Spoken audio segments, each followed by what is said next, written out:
Coming up on this week's episode of TechSNAP, Oracle really doesn't want you to reverse engineer their products, and they made a big stink about it, but they may have just released the Kraken. We'll explain. A massive drop of 35 fixes in a single day that you need to know about, a bunch of really great follow-up, feedback, and much, much more in this week's episode of TechSNAP.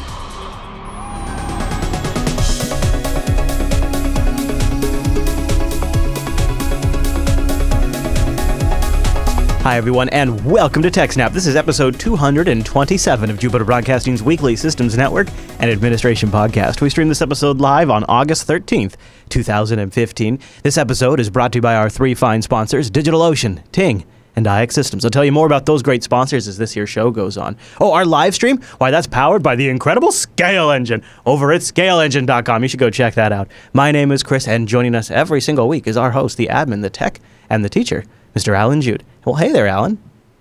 Hey, Chris, everybody. Thanks for watching. Hello, sir. Oh, hey, wait a minute. Hold on. I think I recognize that snazzy shirt. Is that a TechSNAP shirt you're wearing there? Oh, very nice. Look at you rocking the apparel. Now, do you actually ever go out of the house to advertise that, or does nobody else get to ever see that except for... Well, doesn't my face advertise it enough? Well, that's true. That's true. I was just trying to wonder. I do wear it out. I just happen to have it handy for today. Yeah. You know, I like it. It looks good. It looks good. In fact, I think there's another shirt in the works, too, that you might have had a hand in, too. In fact, we should probably... teespring.com/BSD105, right? Yep. That's the new BSD Now, all the usual BSDs. Yep. It's a great shirt. Maybe we'll pull it up later. BSDnow.tv/shirt. Oh, there you go. As well. Redirects to that. There you go. Hey, Alan, I saw this story earlier this week, and I can't ever think of a time where a chief technology officer of a pretty important company with a pretty large attack surface has come out and basically just said, come at me, bro. Come at me. Like, this has got to be one of the biggest foot-in-the-mouth stories ever, and it's so gorgeous because it's coming from, of all places, Oracle, which is just rich in itself. So what's going on here, Alan, with our first story? Right. So Chief Security Officer Mary Ann Davidson of Oracle did this blog post, which starts off in kind of a weird tone, talking about how she likes to write mystery novels or something. It was odd. Yeah. But then it's Oracle basically saying that you should stop reverse engineering our stuff. We fix our own bugs. Leave our code alone. You're violating our EULA. Stop that. So Oracle, which has never been the most researcher-friendly software vendor, has taken this antagonism to an entirely new level with this blog post. Where it rails against reverse engineering, saying that the company has no need for researchers to look at Oracle's code for vulnerabilities because that's their job and they do it. Right. And if you don't trust them, don't scan it. Just, trust the agreement you have with them. Just trust them. Just trust Oracle, Alan. Yep. And it created quite an uproar. So very, very quickly, the blog post was pulled down. Luckily, this is the internet, so that doesn't do any good. Nope. So archive.org and Google's cache both have copies that I have links to here, if you'd like to read the full unaltered version. I like this. Did you mention that the title of the post was "No, You Really Can't"? Yeah, which is like, dude, it's attitude. It's attitude, Alan. So much attitude. Yes. Yeah. And there's tones and like uppercase, like yelling in the post, and like. Oh yeah. Okay. Yeah, Mary Ann Davidson, who's worked at Oracle for more than 25 years, said in the post that reverse engineering violates Oracle's license agreement and that the company regularly sends letters to customers and consultants who it believes have violated the end-user license agreement. She also said that even when researchers try to report a security vulnerability in an Oracle product, the company often takes issue with how the bug was found and won't give any credit to the researchers. Yeah, and even sends like cease and desist letters in some cases. Yeah. And this is really where I take the most extreme exception. Firstly, I don't imagine it's your regular Oracle customer who's doing the reverse engineering. Right. Right? If I'm a company that does X that isn't security, I don't have time to tear apart the Oracle product. So I hire a security consultant or whatever. And specifically, those security research companies that go and look for bugs in software, they're either doing it because they're paid to, or they're looking for the bug in the Oracle software to get it fixed for the sake of everybody who uses the software. Yeah. And the way it works is, they find the bug, they get it fixed, they get credit for finding the bug, and this boosts their reputation, and that's how they get their consulting contracts. This and that's why they're giving this bug away to the vendor for free instead of selling it to the bad guys for money, right? This is the difference between all the good guy security researcher companies that we talk about on the show all the time and the bad guys like VuPen and Hacking Team, right? Is that they give it back. They give it back to the vendor for free, specifically in exchange for credit for having found it, right? To build their business on, right? And if Oracle's like, yeah, we're gonna be really annoyed at you and screw you around if you try to report a bug to us, and if we eventually do fix it, we won't give you any credit for it. Yeah, I mean, she basically just admitted publicly that they're huge douchebags when people try to help them with their problems. Like, that's essentially what she said is our corporate response when people try to make our product better is we go after them with legalese. It's really drives me nuts. But, the whole system depends on, the vendor actually accepting and acting upon bug reports when they get them, and Oracle, tries to resist and claim, oh, that's not a bug. Until you give them a reproducer that shows them that it's still actually a bug. So they're just being resistive, and obviously some people are not going to keep following up, right? Right. And then eventually, when Oracle is this big of a pain, people will just do full disclosure and drop the exploit in the wild immediately, because when they try to be responsible, Oracle just pushes back. Right? Yeah, you almost have more legal flexibility when you just publicly disclose, because at least then they haven't sent you a cease and desist and started a process with you where they've told you to stop. Yep. And they're more forced to fix the problem too. Yeah, it really does just encourage people to just drop this on the web. Yeah, but really the whole way the security community and the industry works depends on vendors giving credit to people who discover the flaws. And that's why when, later in the show, when we pull up the patch notes from the latest Adobe, at the bottom they say, oh, thank you to this person at this company for finding this flaw, and these 3 people at this company for finding these 5 flaws, and so on, because that's an important part of the process, even if it's just in the footnotes, right? It doesn't have to go in the headline press release. You don't have to be like, oh, we were all saved by the people at Google Project Zero. You just have to give them credit that they can point to, right? Is this about Oracle not wanting to give credit to competitors, maybe? I don't think so. Because most of the places that are finding these bugs are not competitors to Oracle. Yeah, right? okay, yeah. Okay. Like, if you remember when back in the early days, there was was it Polish company? And they found that series of 25 vulnerabilities in Java. Do you remember way back? It was 3 years ago. God, it's all starting to blur together. Usually I do, yeah. But... Oh. But yeah, anyway, years and years ago, there was this company, I forget what it was called now, but and they had just, started picking away at Oracle and had this list of Java flaws with reproducers. And okay. I do every 6 months, they would be able, Oracle would finally patch some of them, and they'd be able to release the details of them. And we followed it quite closely. And it's those guys weren't getting money from anybody at that point for that actual work. They were just doing it so that they could hire clients, right? So just to be clear, the people that made the heartbleed.com, that's the whole reason why vulnerabilities have names and stuff now. Because we were the company that found Heartbleed. You should hire us to do your security audit. And just to be clear, does Oracle not have a bug bounty program at all? They definitely do not. Actually, in the article, they rant is everybody says we should have a bug bounty program. It's you don't have to have a bug bounty program, but you have to at least accept bug reports. And when possible, credit. I mean, see, she's exactly. The chief security officer's argument is, I'm not going to credit somebody because they reverse engineered our license. I'm not going to reward you for reverse engineering our license, but I think that's an outdated way of looking at the problem. Sure. Well, and what we actually in the interview coming up on next week's BSD Now, we talked to Brian Cantrell, and he brings up the great point to pretty much any engineer. Reverse engineering is like an inalienable right. It's if I have something in my hand or whatever, software or a piece of hardware or whatever, Yep. You can't make it illegal for me to think about how it works and figure out how it works. You have patents to prevent me from building a similar product And based on selling that it. reverse engineering and selling it. Yeah. We have copyrights to stop me from reverse engineering your code and selling it. But it seems like We in your have all the house or protections, but- maybe even your own business, you should be allowed to. You can't take away my right Yes. to think about how your product works. Right. And figure out how it works. That happens in my head. You can't thought police me. Mm-hmm. But yeah, when a researcher is helping you better your software for free, the least you can do is give them credit. You don't even have to give them a t-shirt. All you have to do is include their name. Mm-hmm. It's not that difficult. It's not onerous.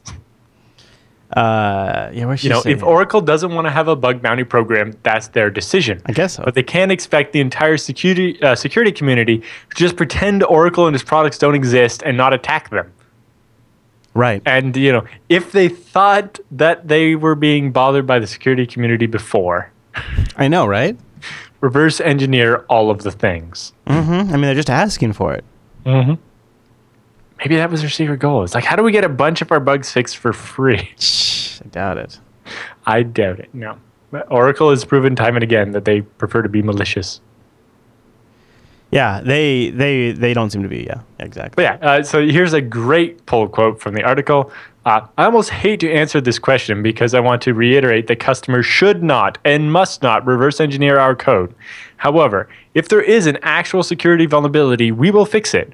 We may not like how it was found, but we aren't going to ignore a real problem. That would be a disservice to our customers. We will, however, fix it to protect all of our customers, meaning everybody will get the fix at the same time, right? So they're not going to give you a hot fix for it while they work on an actual fix for everybody else. Mm-hmm. Not that owner, most people wouldn't expect that, I don't think. So at least they're going to fix it eventually, as we saw. It's like, once a quarter they'll push an update. Yeah, but they will not credit, as they say. They will not credit for it. Yeah. However, we will not give a customer reporting such an issue that they have found through reverse engineering a special one-off patch for the problem, and we will also not provide credit in any advisory we might issue. We can't really expect us to say thank you for breaking the license agreement. It's more like thank you for finding this critical flaw in our program and preventing us from being further embarrassed the next time there's a. But credit, nope, no credit for anybody. It's so obvious what you would do instead. Since you're not going to be able to build up a brand and a reputation by finding and selling these, or I'm reporting these to Oracle, you're going to go sell them, right? You're going to go sell them, or you're going to go post them. You might dump them, but more likely you're going to go sell them because Oracle has a whole bunch of people that use their products, and there's a lot of money out there to get some good exploits. So they're just asking for it.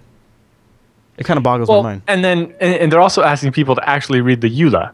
And if you've read any EULA for any software ever, it specifically says this software is not warranted for any use whatsoever. So basically they're saying, no, you don't use our software for anything ever. Using our software in production, that's crazy. Nobody should ever do that. Our software is not guaranteed to do anything properly. And that's what every EULA says, right? Because that's how companies avoid getting sued. Yeah. But, I don't know. Putting anti-reverse engineering clauses in EULA seems like that should be unenforceable. Specifically, you can't stop someone from thinking about your product. It feels as enforceable as the disclaimers at the bottom of email signatures. It's just there. Yeah. But really, you can't think about my program. Don't do that. You're thinking about it right now. Stop it. You lose the game. You lose the game. I like that. Didn't they equate bug bounties to the new boy band? And I thought that was particularly they're hip. Right. Is that something like that? That was threat post. Not. Oh, okay. Something like okay, yeah. But I thought because that's real. That's really asking for it. If you're calling them the bug bounties the new boy band, then you're really kind of asking for it. Yeah. I guess it is very hip right now. So the last one they say, the boy band thing actually that was maybe that was Oracle. Sorry. Oh, okay. Anyway, Oracle says that they find 87% of security vulnerabilities themselves, whereas security researchers only find 3%, and the other 10% are found by their customers. So 10%, they're saying 10% of people are violating the EULA? Is that what they're saying? But they're saying 10% are found by their customers violating the EULA, and 3% are found by researchers violating the EULA. Yeah. So and it's like, well, the customers are probably not like fuzz testing the software. They're just trying to use it and finding security vulnerabilities. Yeah. And so that's probably not involving much reverse engineering. And, of course, Oracle's kind of walked back some of this in a sense because they pulled the post down. Yes. Oracle Legal immediately pulled the post down and issued a statement that said that the company removed the post because it doesn't fit with the company's relationships with their customers. The security of our products and services have always been critically important to Oracle. Oracle has a robust program of product security assurances and works with third-party researchers and customers to jointly ensure the applications built with Oracle technology are secure. We removed the post as it does not reflect our beliefs or our relationship with our customers.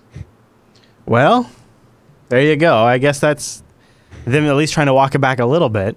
But it seems like this came from a pretty high-up person who's been, what'd you say, 20 years, 29 years, what'd you say? 25 years. 25. As a chief security officer. It's the chief security officer whose job it is to interface with the security community and to fix bugs.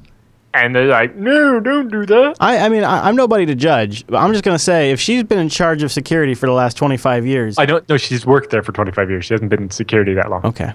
Maybe she's recently gotten the gig, because I hope it hasn't been her that's been running that operation for a few years. I think it's been a couple of years. I don't know. Yeah, okay. Well, this explains actually a lot. This gives us a lot of insight into the state of Oracle. Yes, and why it is the way I'm it sure is. if you follow Twitter, you've probably seen the Oracle fanfic Twitter hashtag where people have taken random Star Wars memes and replaced, the Force or whatever, or things like that with technology terms and stuff. Nice. Yes, there's quite a few. Is that this one? This is a different one. Related one where Oracle has told people to stop using Veracode to test the application security of Oracle products. Because Oracle already have application security covered. They got this. And he found remote cross-site scripting injection on the form where you post a comment on the blog. Oh God. But Oracle's got it. Don't worry about it. Oracle's got that, Alan. They got that. See, it's already starting to happen. I saw a post where somebody on Twitter said, "Boy, Oracle, you should have made this statement before Black Hat, and then you really would have made a stink." And then somebody said, "No, I'm glad they did it after Black Hat. Now we have a lot of free time." Yes. Yeah. Or here's a couple here. Hey, Brain, want to reverse an Oracle product? And he's like, "No, Pinky, the EULA says we really can't." Yeah, right. That'll stop it right there. I don't always break a EULA, but when I do, I prefer breaking oracles. I don't know. There's a great Darth Vader one here somewhere. Yeah, I can imagine. That is something. Boy, look at the internet going all crazy all over Oracle over this. Yep. Well, especially when they delete the post. No, you really can't. Just the title, Alan. Just the title alone. Also, deleting the post. No, you really can't. Yeah. No, you really can't delete it. It's never going away. Or there's a one here from Independence Day. It's like, damn it, their EULA prevents reverse engineering. When he's hacking into the spaceship. Right, the world's screwed. Can't save the world. Yes, or Mario getting to the end of World 1-4, and it's like, thank you, Mario, but our EULA prevents reverse engineering. All right, Mr. Jude. Any other thoughts on this here Oracle story? You think we'll hear anything more on this, or you think it's just going to fade away? I'm sure there'll be more. I'm sure there will be a bunch of security vulnerabilities announced very shortly. That'd be really funny if we can track it back to this. We'll be watching. Oh, yes. I'm sure a bunch of people are like, I was going to work on something else, but now Oracle begged me to work on their stuff. Just moved up the list a little bit. Yeah, just moved up the priority list a little bit. Well, I'll tell you about something else that should move up your priority list. Switch into Ting, because you're going to save a ton of money, and it is really going to make a lot of sense. That's what's great about Ting, is once you wrap your head around it, it'll click, and then all the other ways mobile is done just completely seem bonkers. Ting is mobile that makes sense because it only pay for what you use with no contract and no early termination fee. And it's just $6 for the line. And then it's just your usage on top of that. That's really simple and really, really straightforward. So with no contracts, you don't have to worry about getting stuck anywhere you don't want to be stuck. And the nice thing about Ting, too, this is sort of a pretty big advantage, is they have a CDMA and GSM network. So you can pick which one's either stronger in your area or which one's going to give you a better speed or a better call signal. But you can also, like with the Nexus 5, you can jump between the networks by swapping the SIM and reactivating. And the thing is Ting makes that crazy straightforward to do with their really nice dashboard. So it lets you manage all of this stuff. You can activate devices, transfer devices, deactivate devices, remove them from your account, all kinds of things. Plus, this control panel gives you all of the kind of options you would need to like set limits and alerts and thresholds, or even turn off certain features of your cell phone service. You can do all of that in the dashboard, which is great if you have kids and you want to give them a cell phone for like emergency usage or for light usage. Yep. Or like when we had a nanny, we gave her a phone on the Ting service so that way we could get a hold of her and we knew she had a good phone and it had good signal. There's no add-on charges for like voicemail or caller ID or tethering your hotspot. It's all just part of the plan. If you want to call and get some support, they have no-hold customer service when you call them at 1-855-TING-FTW anytime between 8 a.m. or 8 p.m. on the East Coast. And go check out Ting's devices. Go to techsnap.ting.com. You got to go to techsnap.ting.com. That way you get a $25 discount off your first device if you have a Ting-compatible device. And remember, they have a GSM and CDMA network, so you might. And you're going to get $25 of service credit. And if you have an ETF relief program too, that's really, you're probably going to have more than your first month paid for. I want to draw your attention to the Motorola Moto E, the second gen, just recently added to the Ting store. The Moto E is really maybe the perfect Ting phone. It's smart, it's friendly, and it's really affordable. At $122 when you go to techsnap.ting.com, that's unlocked. That's no contract. You can get a Lollipop-powered Android phone, a really well-built Motorola E. These are really sturdy phones for $122 with no early termination fee, no contract, and you only pay for what you use, techsnap.ting.com, and you support the TechSNAP program by visiting that.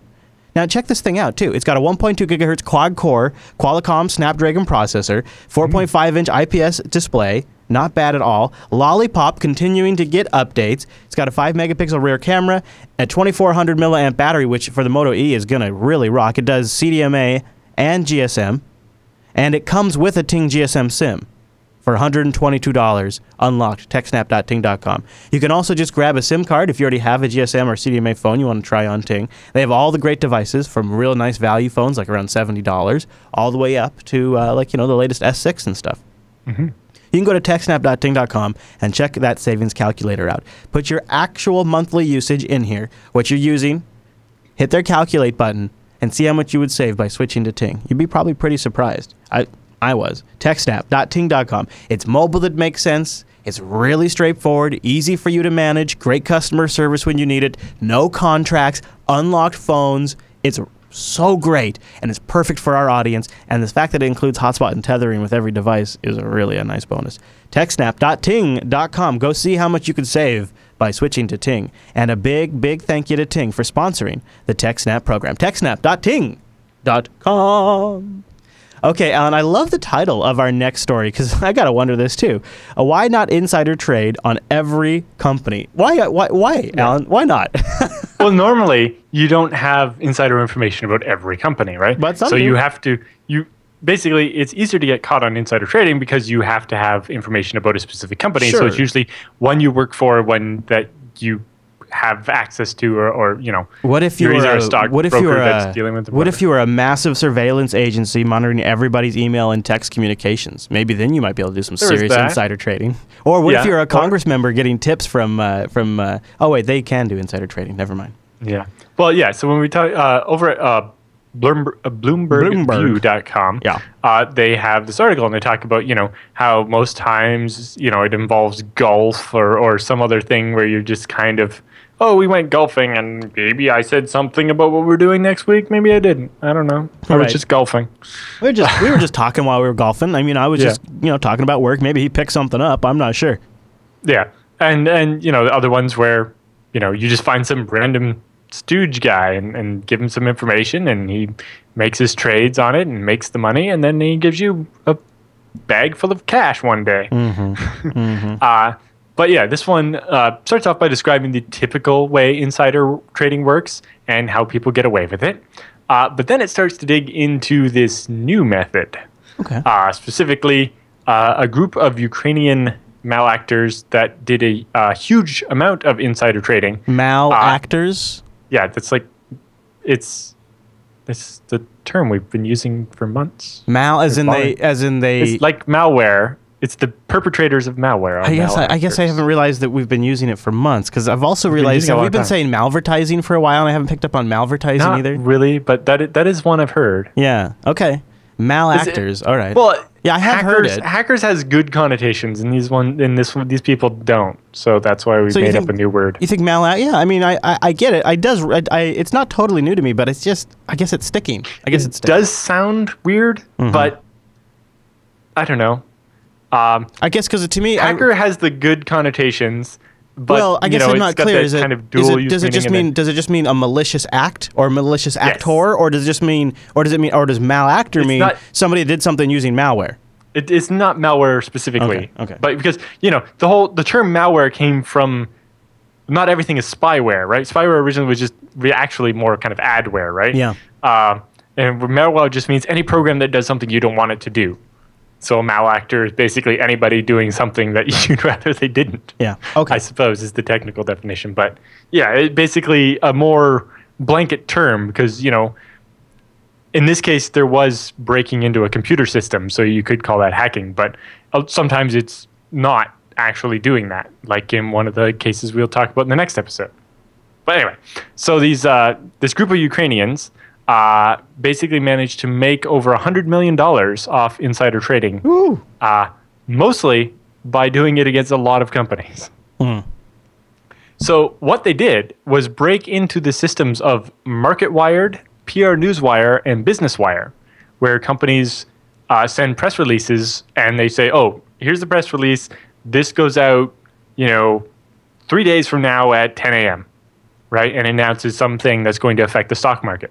Right, that this company announcing that things are going very good for us or things are going very bad for us. Well, if you know about this 3 or 4 days ahead of time, you can do quite a bit because you know which direction the stock's going to go, and so you can make a bunch of money. Now, rather than actually just betting on the stocks themselves, which would be pretty obvious, the SEC can catch on to that because like, how are these guys always 2 days ahead of the stock market? This is fishy. What they would do is sell the information to various different people. So, each different case of insider trading was done by a different random person. And then they would either take a flat fee. So there's just, all right, we have this insider information. It's going to affect this company. Pay us some money and we'll give it to you. Or be like, here's the insider information. Make some money off of it, but we get 20%. And, it takes a lot more, but you obviously, when you sell one of these to a customer, that customer wants to come back and do it again. And eventually, that's how they got caught, is because, there was this group of people that were doing it over and over again. Yeah, so eventually they got them because of the repeats. Yeah. But the group in the Ukraine basically created an entire company and industry around it, right? They had support infrastructure, and they taking requests for information from specific companies. They ran it like a business. They had customer support. They set up servers where customers could access the information. They created a video tutorial on how to access and use the servers to get the stolen information, because you're dealing with like stockbrokers who maybe don't know that much about computers, right? Probably. I mean, not to judge and stereotype, but probably. The defendants allegedly stole over 150,000 confidential press releases from the servers of the various newswire companies. They say, the size and professionalism of the business, though, shouldn't be confused with the sophistication. There are some signs that these guys actually weren't all that sophisticated, right? It's basically just organized crime. Maybe they had a couple of computer guys to help them actually pull it off, right, to break into the newswire company or whatever. Right, yeah. But the general thing was actually just typical organized crime stuff. For one thing, the traders seem to have gotten caught the usual way. The investigation began when prosecutors in Brooklyn and the FBI received a referral from the SEC about a pattern of suspicious trades by some of the defendants. The other place where the hackers might not have been sophisticated was actually breaking into the newswire places. The hackers apparently gained unauthorized access to press releases on the networks of MarketWired using SQL injection attacks, which usually are not that sophisticated, right? No. It's just poorly written code on the site. Yeah, pretty common. Been around for a long time. Yeah, to gain access to BusinessWire, they did it after the login credentials of 15 BusinessWire employees were brute forced. So they didn't have, something like fail demand stopping people from brute forcing, and probably also had pretty weak passwords. Yeah. And they got the logins of 15 different people. Well, it makes it pretty easy to go in there and get the wire docs when you have 15 of the employees' logins. Yeah. No, not limiting the login attempts is such a basic thing to overlook. I remember when Twitter did it, and somebody took over the admin side of Twitter. Yeah. Well, yeah. I mean, Apple did it for one of their iCloud things, right? Yeah, I remember the password reset system for iPhones, and that's they're pretty sure that's how the fappening happened. Right. That's right. That's what it was. Mm-hmm. But the author of the article makes an interesting point. He says, but I feel like part of this has to be the people in charge of those databases, which, like most of us until maybe today when we're hearing about this story, had a disenchanted view of the financial world. These systems didn't hold nuclear launch codes. They held press releases, documents that, by definition, would be released publicly within a couple of days. So how secure would they normally need to be, right? And speed, convenience, and reliability were important, but top-notch security?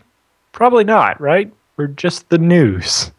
How important could it be to keep these press releases secret until the embargo date? What were the odds that a crack team of criminals would be downloading tens of thousands of press releases before they came out in order to sell them to further teams of criminals who would then use them to trade on the stock market? It just sounds kind of crazy and paranoid. Yeah. But allegedly, it's actually what happened. Well, it does kind of make sense. Mm-hmm. Especially if you didn't rate limit the passwords and you had a SQL injection that was low-hanging fruit. Yeah. Well, that's all you really need. Anybody could figure it out from anywhere in the world at that point. Exactly. Just most people wouldn't have built a whole business out of it like the Ukrainians did. Hey, man, money's good. Why not do it, right? Yeah. Well, $100 million. I'm not going to argue. Yeah, right. Yeah. All right, Mr. G, any thoughts on that? I have extra links from Bloomberg.com and Threatpost about this. Plus, the Justice Department in Brooklyn and New Jersey have criminal complaints against the bad guys. And there's also the SEC has a civil complaint against them. So all the court filings and so on, and press releases from the SEC and the Justice Department and so on are all in the show notes. Yeah, they are. Boy, talk about some great source material. Boy, wow. Yeah. Okay. That was, it's funny how something... You could see how that story could have been spun as a super advanced cyber scheme. Depending on how the media wanted to spin that one, they could have made that a super sophisticated attack. But when you break it down, it's like, no, it's organized crime with a couple of computer guys who know about SQL injections. Weren't necessarily even that this is a thing that high schoolers can do. Yeah. Right? Brute forcing a password and doing an SQL injection. It's like, if you read the actual article for Blue, it's like, I'm just a news reporter about the stock market, but I Googled SQL injection and learned that SQL means structured query language. But there's this nice tutorial that walked me through how to do it. Yeah, exactly. It's not that hard. Exactly. All right, Mr. Drew, well, then let me tell you about something else that's not that hard. Setting up a DigitalOcean account, it's nuts. You can get started in less than 55 seconds. And pricing plans start only $5 a month. But guess what? I can hook you up with a deal if you use the promo code SNAPOcean. One word, lowercase. It'll give you a $10 credit. Now, DigitalOcean is the best place to go to spin up a rig up in the cloud on some great servers with great performance and unbelievable value. And it's crazy easy to do so. You know what? I bet you could probably do it in about 40 seconds. I'm not gonna expect you because I don't want to pressure you. But one time somebody tweeted me 36 second spin up time. I think I even got 32 one time. But on average, 55 seconds, and for $5 a month, you can get 512 megabytes of RAM, a 20 gigabyte SSD because they're all SSDs, one CPU, and a terabyte of transfer. And their pricing structure is really straightforward. If you feel like at some point you're going to need to upgrade from there, it's no big deal. It's really easy to expand the disk in your droplet. Their pricing structure works really straightforwardly. So it starts at $5 a month, and then it's $10 a month, and then everything goes up. You get a gigabyte of RAM. You get 30 gigabytes SSD. You get 2 terabytes of transfer. And what's even more nuts about that is they even offer hourly pricing. So they started like under a penny, and it just works its way up. So if you want to scale on demand, you want to do some app testing for a little bit with a nice public IP that you can give to people and have some great performance with gigabit uplinks, that's awesome. That's a great way to go. And they have data center locations in New York, San Francisco, Singapore, Amsterdam, London, and Germany. So regardless of what the application load is, you're going to get a great regional. Actually, what I do is I have what I call reversional diversity. And now it's me just being funny, I know. But I have a server here on the West Coast, and I have a server on the East Coast, and that I set a BitTorrent sync on them. Now, the reason I did that was to make it really simple, is I have people all over the world syncing off of this BitTorrent sync, and I can seed from the West Coast, I can seed from the East Coast, and when we move this system, which we're going to be doing at some point, and I might, if I have to reset it up ever at one point, need to reseed all the files, I'd also spin one up in their London data center. I mean, just to help it out. I mean, and I could just do that for a little while and then spin it down. I've got OwnCloud and BitTorrent Sync and Minecraft, and I've got a Ghost installation. We've got a WordPress installation up there. We've got a box that just runs Ruby scripts all the time. It's ridiculous. And it's so straightforward. When we have essentially any need for Linux infrastructure, we go to DigitalOcean. And their support for Docker and Debian and Ubuntu and FreeBSD and CoreOS means that we're going to be able to get an operating system that works with our workflow, no problem at all. And they have so many great applications you can deploy with one simple click. And use our promo code SNAPOcean, you could try it out 2 months for free. Also, check out their tutorial section, how to install Nginx, MySQL, PHP on Debian 7. That's pretty nice. WordPress on Debian 7. How to set up Nginx with load balancing and SSL termination. That would answer a few questions that have come into our show a few times. Yep. Plus they have FreeBSD versions of all those too. Yeah, they have really good stuff. Like once they start to support something, they really back it, and that's why they'll pay for these things. They have some professional editors. They also have a whole bunch of really great apps written around their straightforward API and the very, very intuitive control panel. And with that API and that control panel, it's really, there's nothing you can't do. It's so quick and easy to use, but yet extremely powerful. It's really cool. Just go work on a project, spin something up on DigitalOcean and try it out for a little while and see why we've been talking about it. DigitalOcean.com, use the promo code SNAPOcean. SNAPOcean gets you a $10 credit, and it keeps us going. DigitalOcean.com. And a big thank you to DigitalOcean for sponsoring the TechSNAP program. I also have, I should mention, a Jitsi. It's not, you don't need it for all of Jitsi, but like when you're doing like Jitsi calls, there's services you can run that make it much easier when people are behind firewalls and whatnot. So you just throw that up. You just throw that up on a DigitalOcean droplet, and if you want to just try it out, like I said, use the promo code SNAPOcean. You just try it out for a couple months for free. It's pretty cool. Now, Alan, seems like only fitting if we started the news talking about Oracle that we should conclude the news talking about Adobe. Sort of a nice disaster sandwich, right? Well, no, this is Adobe being good and fixing bugs. I know. I just got to give them a hard time, Alan. So based on all the things that they've learned and all the bugs that, mostly I think this was inevitable because, after the hacking team thing, lots of security researchers were poking at Flash again, where maybe they had, not been for a little while. And so Adobe has done a big patch for Flash that includes fixes for 35 vulnerabilities for Flash and Air. And this is also the update that will roll over the next long-term support version of Flash. So it's kind of a roll-up update to get every fix they have available pushed out as they move all the people on the old Flash 13 to Flash 18. Okay. So the vulnerabilities that Adobe patched this Tuesday include a number of type confusion flaws, use after free vulnerabilities, buffer overflows, memory corruption, etc. Many of the vulnerabilities could be used to take complete control of a vulnerable machine. So this is Flash version 18.0.0.232, or I think 231 if you have the one that's bundled into Chrome. And it fixes 16 use after free vulnerabilities, 8 memory corruptions, 5 type confusions, 5 buffer overflow or heap overflows, and 1 integer overflow. Fancy. The updates also include further mitigation, further hardening to the mitigation stuff they added last week that we talked about. I remember we talked with working with Google Project Zero, they made it harder for a lot of these types of vulnerabilities to keep happening. Yeah. Well, they've made that even stronger with this patch as well. Also, in an interesting turn of events, on Monday, researchers at Kaspersky Labs disclosed that the attackers running the Dark Hotel APT, if you remember, that's the one that hijacks the Wi-Fi access points at hotels. And makes it so that when, you're a big executive or something for a company or an engineer and you have secret documents about your company's new product, when you go to get on the wireless, the captive portal is like, oh, you need to install this thing from us in order to use our internet. And it's a Flash exploit. And it would take over your computer and steal your secret documents and send them off to these guys. This is the Dark Hotel seems to have burned through a pile of Flash 0 days and half-day exploits over the past few years, and it may have stockpiled more to perform precise attacks on high-level individuals globally, right? So even if they have some really good 0 days, they're very, pessimistic about when they use them. Only use them in very important circumstances. Right, we've heard about that before. They don't want, if nobody finds out about the 0 day, the longer it lasts. You got to conserve the goods almost, because it's like your secret weapon, and you don't want to use it. And remember, also in the Snowden leaks, we read that the NSA does the same thing. They assess their target's capabilities and will use less sophisticated malware to prevent the more sophisticated stuff from being discovered. Exactly. But yeah, so the Dark Hotel people were found using the Flash bugs developed by Hacking Team. So it's all connected. It all comes back together. Yep. And the other thing I noted is that beginning August 11th, which was 2 days ago, Adobe will update the version of extended support release Flash Player from version 13 to version 18 on Mac and Windows.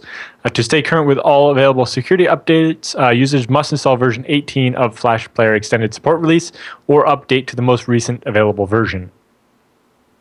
And then if you look at the official Adobe advisory and then scroll down to the nice section there, lists called acknowledgements, then it lists all the different researchers that helped them fix the problems. What an idea. Yeah. Now, hold on. Is this acknowledgements, Alan? Yes, acknowledgements. Adobe would like to thank the following individuals and organizations for reporting the relevant issues and for working with Adobe to help protect our customers. What a concept. It's like Chris Evans, Ben Hawks, and Polish guy of Google Project Zero, and then lists a bunch of CVEs and that they were responsible for finding and helping them fix. And what else they got in there? Wow, their deal with Google and Chrome really pays dividends, doesn't it? FortiGuard Labs, Alibaba Security Research Team, the Chrome Vulnerability Rewards Team. So that means this is one where Google actually paid out the bug bounty for a Flash bug. Yeah. Because it affected Chrome. Yeah. And the 360 Vulcan Team. The what? It's Asian. Okay. The 360 Vulcan Team. Enough said. Or sorry, it's Kaihu 360 Vulcan Team. All right. I'll take it, Alan. I'll take it. Yep. Huh. So do you think... And you can see here, actually, even if you're a researcher and you don't want to use your name, they will take just like a Twitter handle or nickname used on IRC or whatever, if you just want to go by that. I like that. Good for them. Instruder of the Alibaba Security Research Team. Twitter is nice. That's nice. Yeah. Right. But yes, they understand that maybe because of your day job or something, you don't want everybody to know what your name is, but you still want credit so that you can point to it later. Hex to yes. Cool. I'm still very skeptical on installing Flash. I'm basically anything that doesn't need Flash doesn't have Flash at all. Mandatory. And so right now I have about 2 or 3 computers out of 4 or 5 that I use 6 that I use all the time, and only like 2 of them have Flash right now. All of mine have Flash, although most of it's click to enable. Yes. And sometimes mostly to prevent auto-playing videos on news sites because it drives me nuts. I do cheat a little bit sometimes. I'll load Chrome. Right. Yeah. And then I'll get that. My laptop has Chrome on it because somebody else was using it. Somebody else wanted it, not me. Not me. No, it wasn't me. We used it recently because we were testing the MPEG Dash stuff, which doesn't work. Yeah. Oh boy, we get a lot of feedback when we talk about live streaming. It doesn't work worse in Firefox, but it doesn't work in Chrome either. I don't want to step into that. We get a lot of feedback about that. I know, and none of it's helpful. I know. People really think they got it all figured out. I don't mean to be like I do not just because you read that press release. Yeah, so and we don't. So there's like a Dash reference implementation player on GitHub. Just only works for the sample videos. If you give it a real live stream, it just plays 30 seconds of it and then loops it forever. Yeah, and we're not trying to sound like I don't know what the word would be. We're just condescending or whatever. disenfranchised about it because we would really like to use it. Yes, we do this stuff all the time, and so we're always trying this stuff, and it's kind of a bummer because then people are like, you should try this. Ask my student Andrew, who spent like a week trying to get one of these things to work. It's like, we're pretty sure the server's outputting great stream. It's just none of the players can play it with it. It's like, call me when VLC can play a MPEG-stream live. Yeah, because that doesn't work yet. Or it's off by default in Firefox because it doesn't work yet. Or an iPhone. Yep, that's kind of an important market too. So are Androids. Although HLS is available, but I don't understand most of the differences between HLS and MPEG-. But it basically MPEG- can support more protocols or video codecs, but most of the other video codecs don't work so good. Yeah, well, I understand we need it because we want to go to something. Well, 4K video. Hopefully, we will end up on Thor and not H.265. Yeah. Have you heard of this Thor? Oh yes. Cisco. Yes. We'll see. I'm skeptical, but we'll see. Cisco's actually, they have an interesting stake in video because so much of their equipment uses it. So they have a lot of skin in the game. Well, because they're the ones that gave Firefox the H.264, and Firefox doesn't use properly. Well, there's that. You know what? All right. HLS support in my desktop browser. It wouldn't be that freaking hard. No. All right, Alan. Well, let's tell you about something else that isn't that hard. How about this? Getting a rig from iXsystems. Yes. Go to iXsystems.com/TechSNAP. So that's where they have the ultimate guide to buying a server for open source. And they're very proud of this white paper. And I recommend you do grab it. They're not going to spam you. It's really worth it. Get the free report. Go to iXsystems.com/TechSNAP. And that also lets them know that you heard about it here on the show. Check out iXsystems. It is really such a great company for enterprise-grade storage. And enterprise-grade storage could be applicable even for your small business, like here at Jupiter Broadcasting. We still run iX storage because I want enterprise-grade reliability, and they have pricing and units that are appropriate for small business. Obviously, they also have pricing and units that go all the way up, and up. In fact, we have some hardware porn that I stashed in the feedback segment.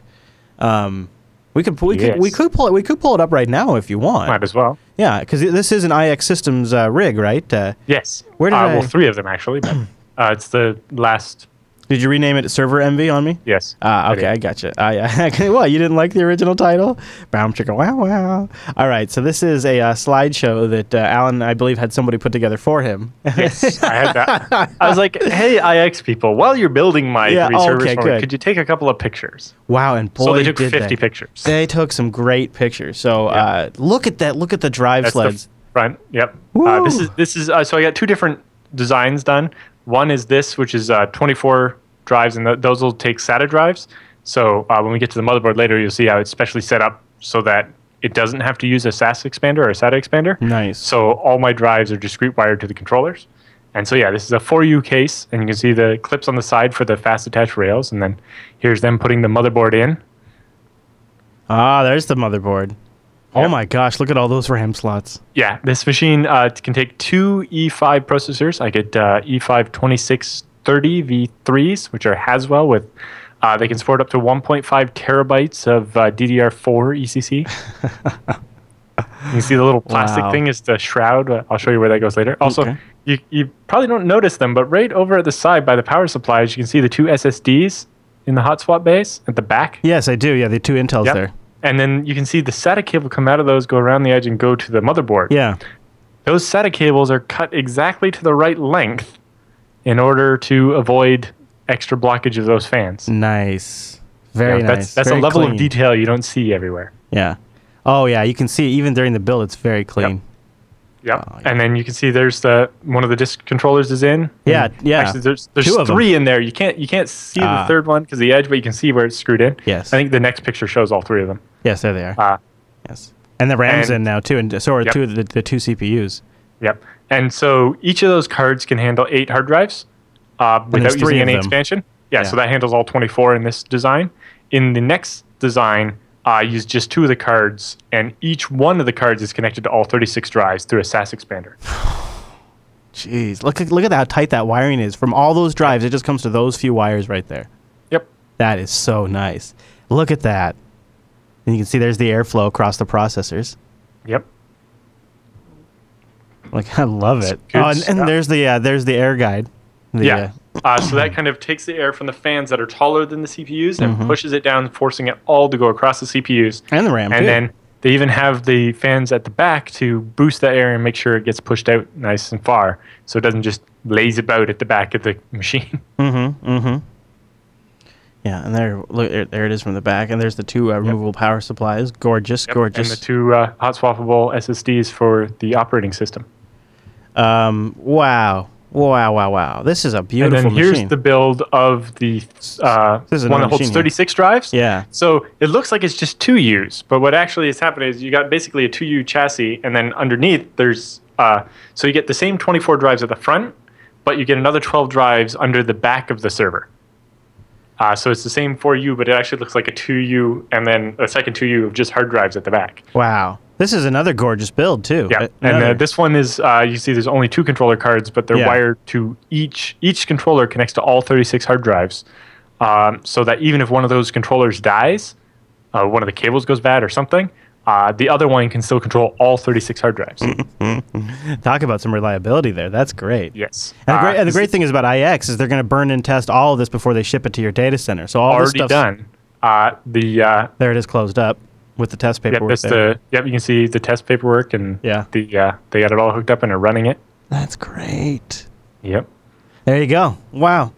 So you can go from a FreeNAS Mini up to a rig like that thing, iXsystems. Yep. Or they have bigger ones. You can get ones where you get basically head is a little 1U machine, and maybe you have 2 of those for redundancy, and then you just have shelf after shelf after shelf after shelf of hard drives. So you just build one machine that takes up a whole rack of just hard drives everywhere. Now, for you audio listeners, if we teased you, we tried to describe it for you, but if we teased you too much, you can go in the feedback section and you'll find server MV feedback from Alan in there, and you'll find a link to the slideshow if you want to look at all those. It's really good hardware. It's good looking stuff. iXsystems has all kinds of rigs like that. So go check them out. Go over to iXsystems.com/TechSNAP and go. Really, it's such a great consultation process. They really can walk you through it. They do a really great job. We recommend them here at the TechSNAP program. I tell you, if I was still doing contracting right now, this would be the company I worked with. Yep. And now, of course, now that I'm here, when I do buy storage, and boy, do we often need storage. I'll probably talk to them about like leasing something at some point, because we're just like throwing discs constantly in. Yep. Hey, Alan. Speaking of something we're constantly throwing discs at, that BSD Now show has a new episode. Episode 102 may contain ZFS. Yes, this is an interview with Peter Toth about IOCage, a new ZFS-based jail management tool for containers. It's really nice stuff. Pretty cool. Episode 102 of the BSD Now program. Good midway point here in the TechSNAP show. So if you want to go get more Jude in your face, go get the HD version. Probably be done by the time the TechSNAP program downloads or finishes. By the time you finish up with TechSNAP, that'll probably be done by then, I would imagine. And then you could just start watching it. Just like put it in your playlist, and then when you just blink and reopen your eyes, Alan will still be there. And I'll just be replaced with another Chris. We just swap out the Chris's. Yep. It's real straightforward. Hot swappable Chris's. All right, well, that's all the news for this week, Alan. So that means it's time for the TechSNAP feedback.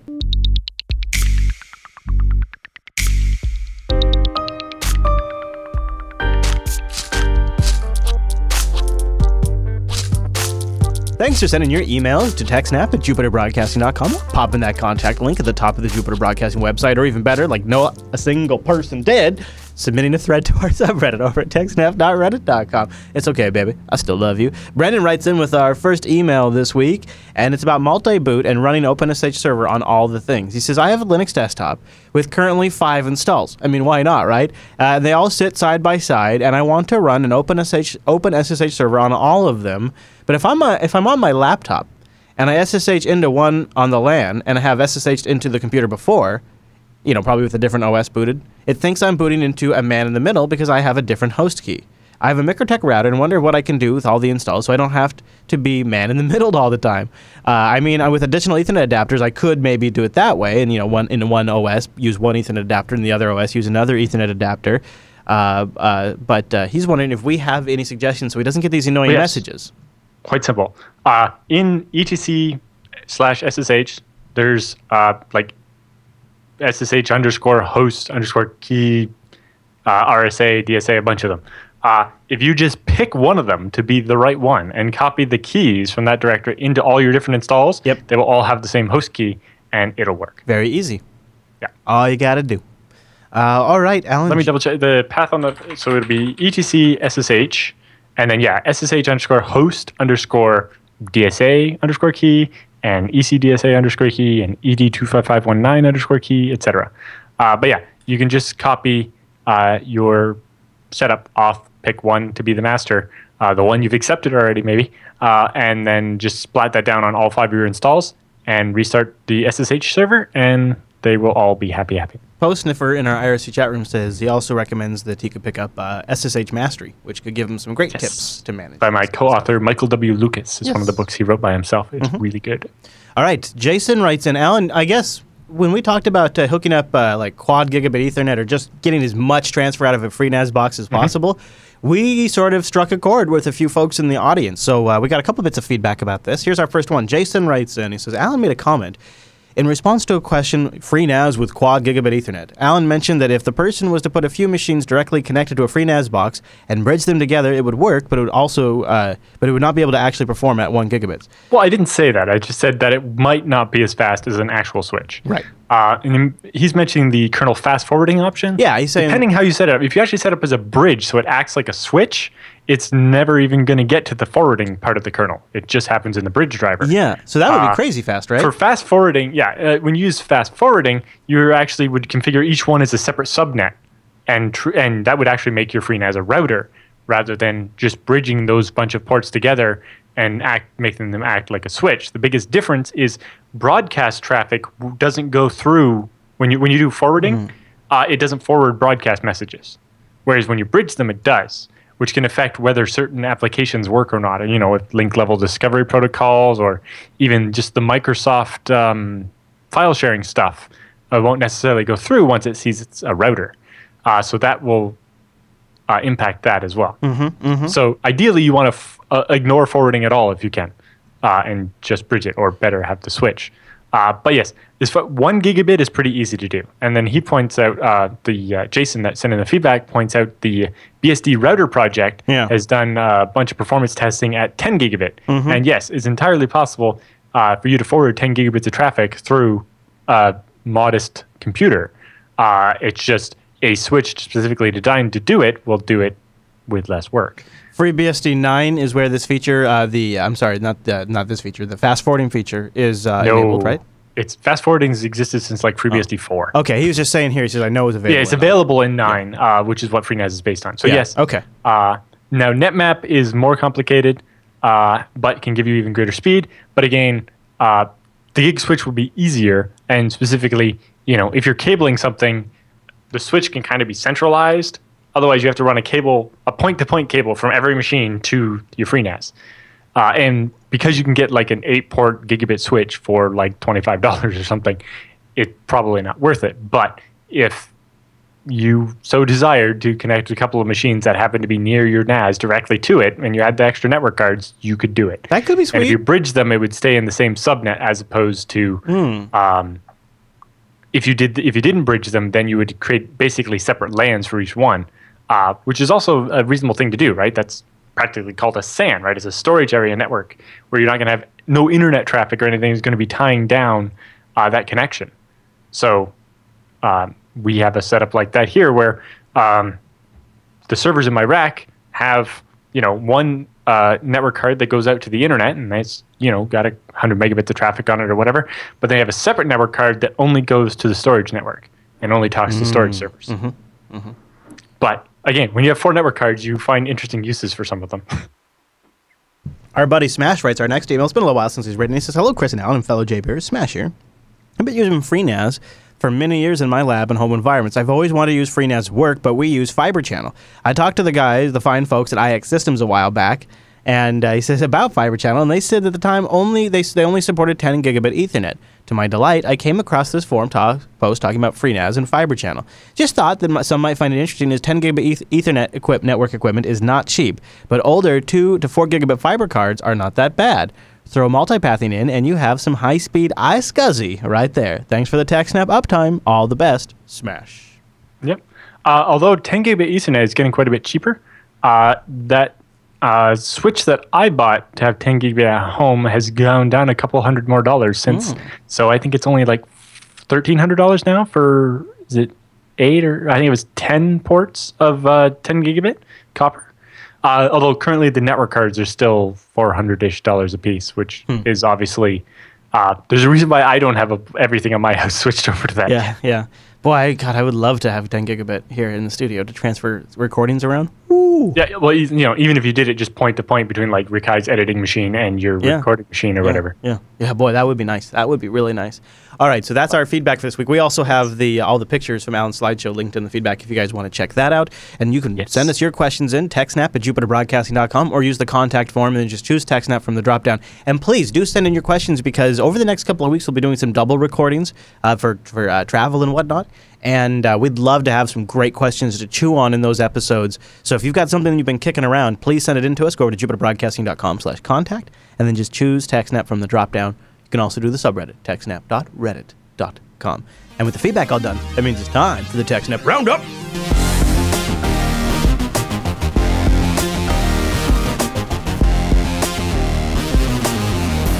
Welcome to the TechSNAP Roundup. Yeah, that's what that crazy music means. Now, the Roundup of stories that just didn't fit at the top of the show, but we still want to give you some links to follow up on your own after the show. And some of these links came from our incredible subreddit over at techsnap.reddit.com. And you got to kind of do it with a ninja thing. This first story is really exciting. It's an Android security announcement from the Googs about future updates for Nexus devices, right, Alan? Well, no, this is the first official post of the monthly security update. Yeah, yeah. So this is the Nexus Security Bulletin for August. Includes the over-the-air update that I've already got on my phone. I am so happy. And yeah, it lists the CVEs and the fixes and the details and all the good stuff. A big advantage to the Nexus devices. Too bad a tiny fraction of Android users use them. However, Samsung says they're going to start pushing these out, and I expect a bunch of the other providers to follow suit. So hopefully Android will, lessen fragmentation by having more people running current versions. And, this whole concept of a monthly security update seems the most reasonable approach to phones. I can understand not wanting your phone rebooting to install updates constantly. Mm-hmm. I already get kind of annoyed by how frequently apps update, where it's like, I wish I could just have all of them update once a month. Mm-hmm. But yeah, security updates for phones is important, and I'm glad it's finally happening, at least for me. Yay for Patch Wednesday. I'm going to do it on Wednesdays, right? All right, so this one's kind of neat. Sharp plans to launch a DC-powered air conditioner in 2015, and get this, Alan, it could even potentially be powered by solar electricity. Exactly. Well, normally, if you have solar panels on your roof or something, those are generating energy in DC, which then you have some converter that converts it to AC, so you can use it in your house. So then the appliance can then convert it from, or like, for example, a computer, will convert it from AC back to DC to use it. And a bunch of energy gets wasted there. Whereas if the air conditioner could run straight off the DC from the solar panel, you would waste less electricity and generate less heat.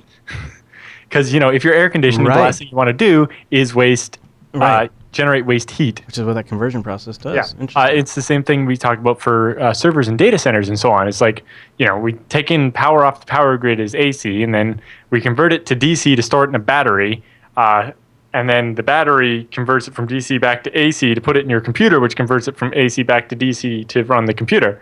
Whereas, if you put the UPS battery directly inside the computer after the power supply, then you can just run straight off the DC, right? Mm-hmm. That's brilliant. Alan, so this next story, solar and alternative energy, it's quite interesting. This next story is what can sometimes be confusing because multiple vendors now come out and use the same name for the same thing. iOS is... Yes, although Cisco's been using iOS since before anybody cared anything about Apple. Yeah, before Apple, yeah. The capitalization is different. It is. That's all the difference in the world. But so Cisco's warning customers about an issue that affects their iOS. Yeah, well, new attack where they're... breaking in, guessing common usernames, password, and so on into a Cisco device, and replacing the firmware with one that does nasty things. Womp womp. Yeah, they use the ROM monitor, the program that initializes the hardware and software on iOS devices. The attacker is able to install a modified malicious image. Boop, boop, boop. There you go. Yeah, you need a good password on your router, otherwise people take it over and use it to launch denial of service attacks, or in this case, replace the ROM mon so that they can monitor all of your traffic and have it, send a copy of all your packets over to them or whatever. I love that you put this next story in the roundup. Spy agency whistleblower posts a top-secret report on 4chan, but users dismiss it as fake and gay. Yes. Jeez. Yeah, so this was somebody from Australia who was upset with the spy agency and posted some stuff, and eventually got caught as well. But the kind of, I feel bad for him a little bit because he was trying to be the next Snowden or something, and Well, he picked the and he wrong shared place. it with the entirely wrong audience. Yeah, he did. And they just were like, "That's fake," and it wasn't. So speaking of giving attribution, maybe even having bounty programs, hey, Oracle, take a look over at Facebook. They just handed out some serious cash, didn't they? Yes. Oracle just awarded the Internet Defense Prize for this year. They did one last year as well. But this year it was for twice as much money. And they awarded it to a team at Georgia Tech University. The researchers found a new class of browser-based memory corruption vulnerability, which hadn't been realized that was possible before. But importantly, they also built a detection technique for it, so you can detect when it's being used against you. And for that work, they will share the $100,000 prize. That's nice. The detection part is very nice, very nice. All right. Oh, Exactly. hold on. This next... In top of coming up with exploits, it's great when they come up with the fixes for them, too. This, Adobe just wants all the love from me today. This next Bloomberg story crashed Flash in my browser, which has then now made the whole page stop loading. So all I have is... Oh, nothing but white. You want to take this one? Funny.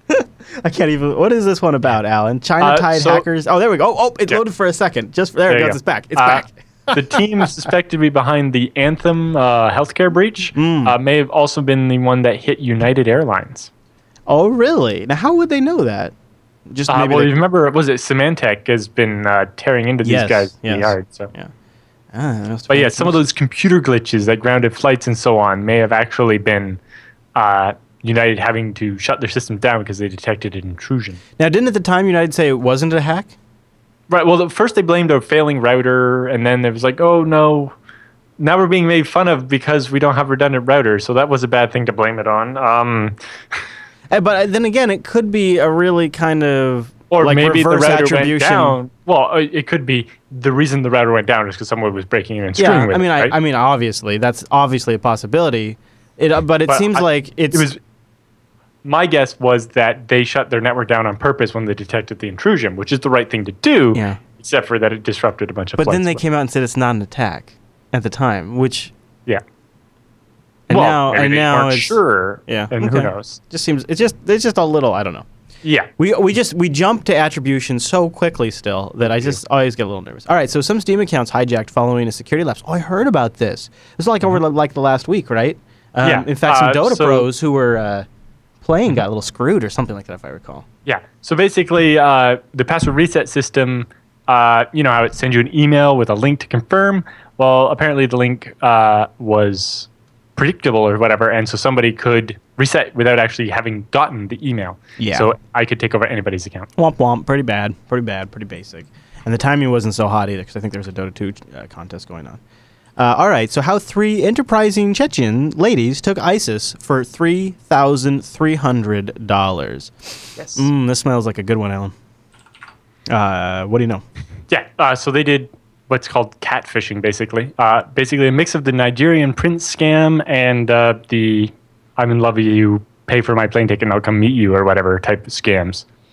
But they scammed a bunch of these ISIS fighters into thinking that these girls were in love with them or whatever and give us some money so that we can meet up or whatever. You know what? As the article points out... I have no plan to go there. As the article points out, maybe this is something the CIA could try. They want to try leading in some of these ISIS guys. Just try this technique. Apparently it works. Yeah, some honey traps seem to work. Yeah. All right, it wouldn't be a TechSNAP Roundup without a Brian Krebs story. Ladies and gentlemen, here it is. Don't be fooled by phony online reviews. I agree. Yes. So this is a story of a guy who was looking for a moving company to move from like Florida to California, and so he checked their online reviews, and they had a lot of really good online reviews. So he's like, all right, it's good enough. And now his furniture is somewhere. They hired like somebody to do reviews for them or something? Yeah, they were.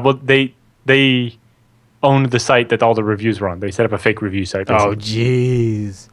And when Krebs dug into the company, it's like this is the 5th company these two people have created with almost identical sounding names as moving companies, and they very often seem to not actually deliver people's furniture when they move and They're so just on. hoping you see that star rating, those numbers of reviews, their overall positive theme, and you go, okay, good enough for me. And you know what?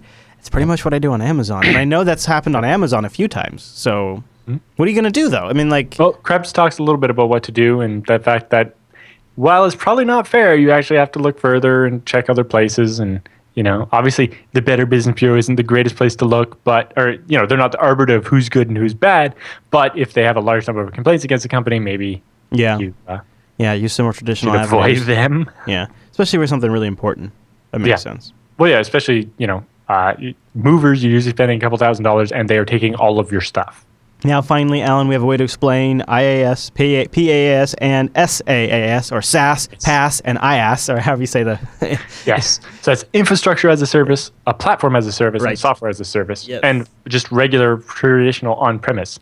So if you were going to get pizza with on-premise, you provide the dinner table and the soda and the electricity or gas for the oven, the actual oven, the fire, the pizza dough, the tomato sauce, the toppings, and the cheese, right? If you're doing on-premise, having your own servers, you provide everything.